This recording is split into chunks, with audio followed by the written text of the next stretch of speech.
आज पूर्व जवानों का 7वां दिन है धरना प्रदर्शन का। कहां तक पहुंची है आपकी लड़ाई और आगे की तैयारी क्या है? हाँ जी, आज हमारा 7वां दिन है।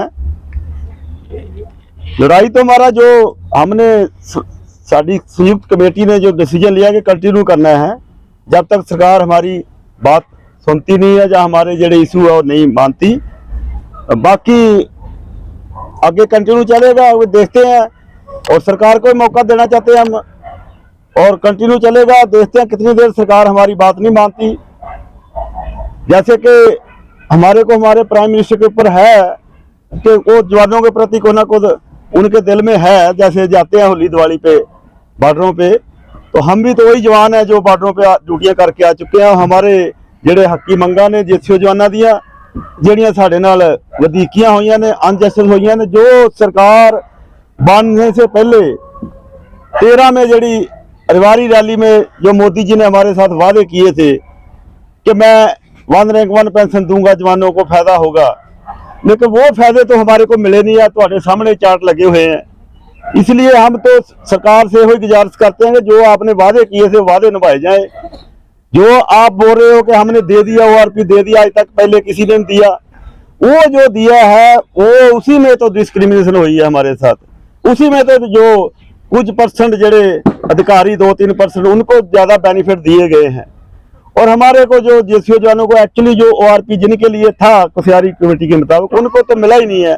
इसलिए हम रोने रोने आए हैं आप जंतर मंतर से। तो बाकी देखते हैं कि सरकार का कितनी देर तक हमारी बात नहीं सुनती, नहीं तो फिर कोई ना कोई हमको जो बड़ा कोर्स ऑफ एक्शन लिखना पड़ेगा। बहुत सारे चार्ट लगाए हुए हैं आपने और अलग अलग मुद्दे लिखे हुए हैं। उसमें एक जो सबसे संजीदा विषय है, जो सबसे ज्यादा इफेक्टिव करता है, बटमैन की बात कर रहे हैं आप, जो लाखों लोग गुलाम बनाए हुए हैं, लाखों सैनिक, उस पर क्या बात करेंगे आप? उस पर क्या कहना चाहेंगे? देखिए, वो जेड़ा बटमैन सिस्टम साइक सिस्टम में भी हमारा मुद्दा है, क्योंकि जो जब हमारा देश आजाद हुआ तो जो अंग्रेजों के टाइम के कानून चल रहे थे 1911 के आर्मी रूल, बाकी तो संविधान चेंज हो गया 1950 के, लेकिन हमारे जो आर्मी रूल है चेंज नहीं हुए, वही है, क्योंकि अंग्रेज जो है हमारे को गुलाम समझते थे। तो अभी भी जो है कानून वही चल रहे हैं, अभी भी हमारे अधिकारी हमारे को गुलाम समझते हैं। हमने RTI पा के डिफेंस मिनिस्टर से जवाब मांगा था कि बताइए कि अधिकारियों को जेडे घर में इन्होंने नौकर बना के रखे अथराइज है, रिटर्न में हमारे पास सबूत है कि नहीं, इनको अथराइज नहीं है।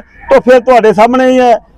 पहले जो है साढ़े CDS उन्होंने भी बयान दिया था कि अफसरों के घरों में जो नजायज 2 लाख उन्होंने खुद माना था। 2 लाख की फौज तो अफसरों के घरों में है, तो गुलाम है, उनसे नजायज काम करवाए जाते हैं, जबकि हमारा जवान भर्ती होता है बॉर्डर के ऊपर लड़ने के लिए, ना कि अधिकारियों के घरों के।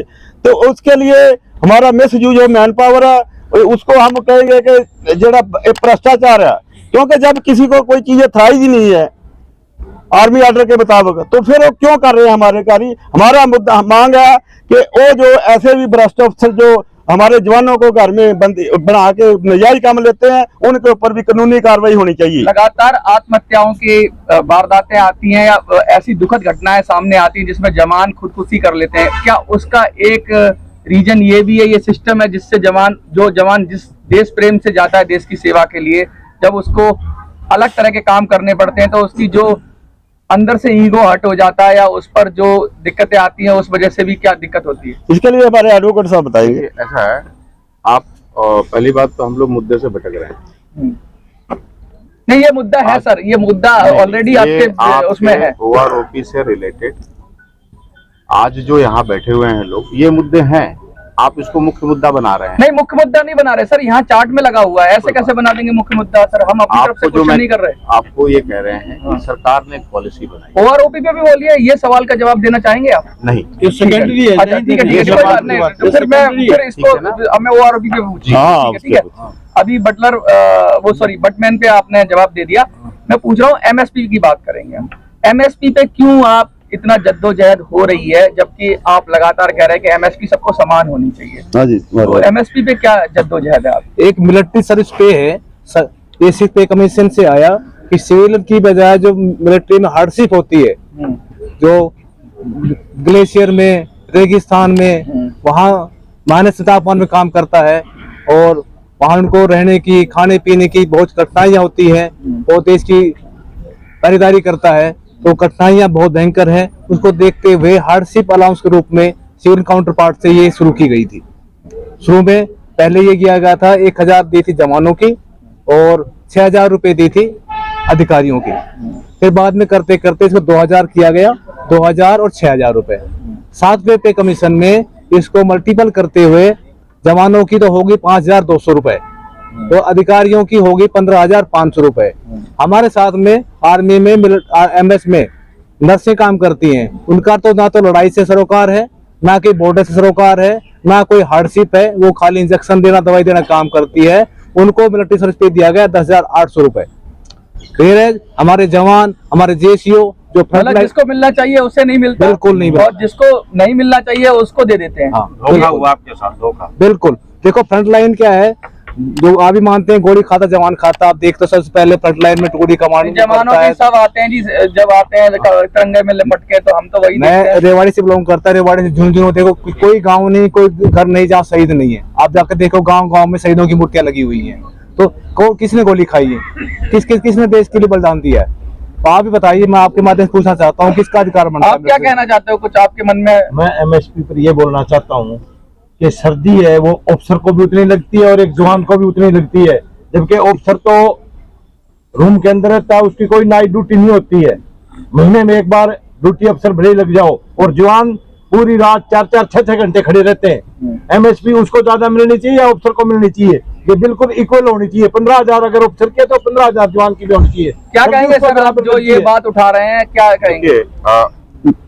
MSP हार्डशिप अलाउंसेस है, हार्डशिप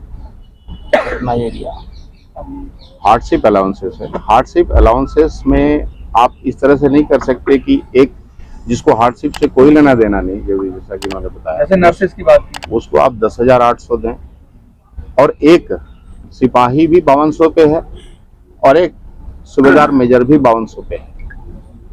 सिपाही से सूबेदार मेजर तक पहुंचने में कईयों को 30-30, 35-35 साल लग जाते हैं।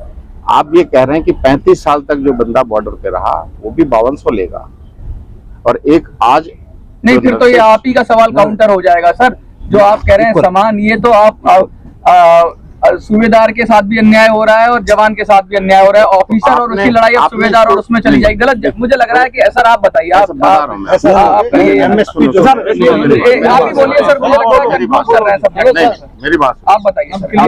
जो वकील साहब ने बनाया है वो सही बता रहे हैं, लेकिन हम अलाउंसेस जो बेसिक पे से रिलेटेड होते हैं, तो जिसका बेसिक पे जैसा होता है वैसा अलाउंस मिलता है आपको। लेकिन ये अलाउंस की जो बात कही है, इसमें ये जो पे है, वही लोग सवाल सुनिए सर पहले। जो हमने पहले अभी तक जो सुना है कि अफसर की टांग सोने की और जवान की मिट्टी की है। क्या अगर जब चोट लगेगी तो वो जवान को भी उतनी लगेगी, उतनी सूबेदार को लगेगी। सर ये बात आपका खुद काउंटर हो जाएगा।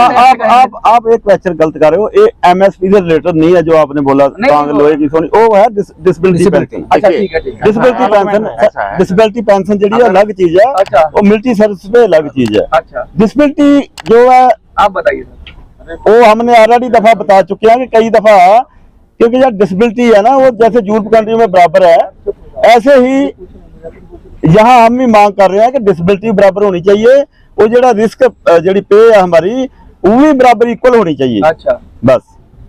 तो मतलब ये आप कहना चाह रहे हो कि इक्वल पे होना चाहिए। हाँ। और क्या कहना चाह रहे हो, क्या संदेश देना चाहोगे आज जो आपने ये PC रखा है और लगातार बढ़ता ही जा रहा है आंदोलन में? देख रहा हूँ कि बहुत विस्तृत होता जा रहा है और बहुत इसकी रीच हो रही है। गांव-गांव से लोग कमेंट कर रहे हैं, बात कर रहे हैं, इस पर विषय पे चर्चा कर रहे हैं। क्या संदेश देना चाहेंगे?